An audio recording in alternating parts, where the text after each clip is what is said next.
A lot of people get their news from social media, but many young people in today use social media as a way to lead them to plastic surgery. Seems strange, but KCAU-9's Rebecca Pryor talked to local professionals about why seemingly harmless apps may be causing those people to go under the knife. The average millennial will take up to 25,000 selfies in their lifetime. And in the age of the selfie, social media is taking the game one step further by adding filters. They can do anything from dog ears to big eyes at just the swipe of a button.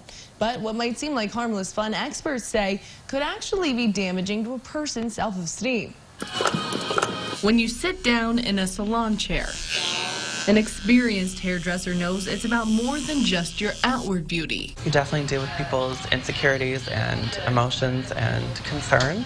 Kind of it's like therapy. A little bit of hair and a little bit of therapy put together. With each appointment comes a different set of insecurities. It's pretty crazy when you listen to how hard people are on themselves about either the way that their face looks, the way that their body looks, the way that their hair looks. Some of those concerns are being fueled by unrealistic beauty standards, easily accessed at the touch of a button. Everything's filtered, everything's kind of this smoke mirror.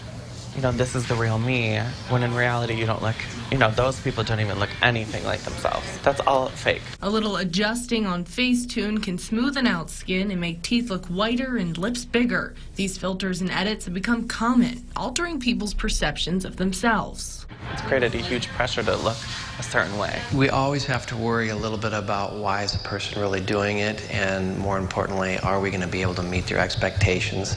So that's where social media can be hurtful too sometimes. You have people posting things that maybe aren't completely accurate. After surveying hundreds of women, researchers from Boston University found those who use social media and editing apps frequently are more likely to want plastic surgery. From when I started to now, I've seen an increase in plastic surgery being actually just more accepted. Definitely social media plays a role into that. The increase in young people going under the knife wanting to look more like their filtered self is often referred to as Snapchat dysmorphia.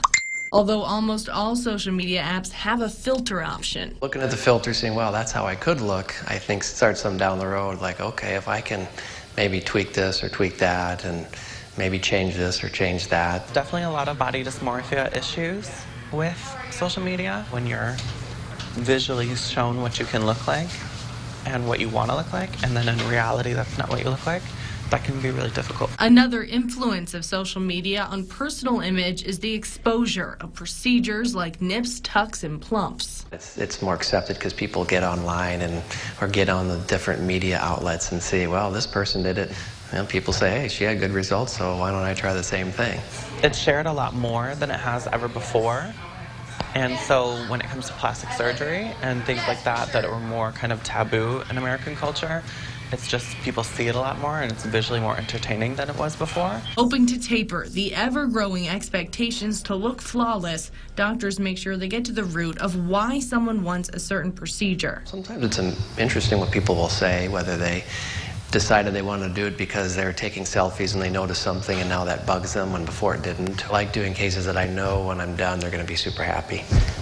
If I'm kind of worried about a case or not sure about the expectations, then those are the ones that I would rather not do.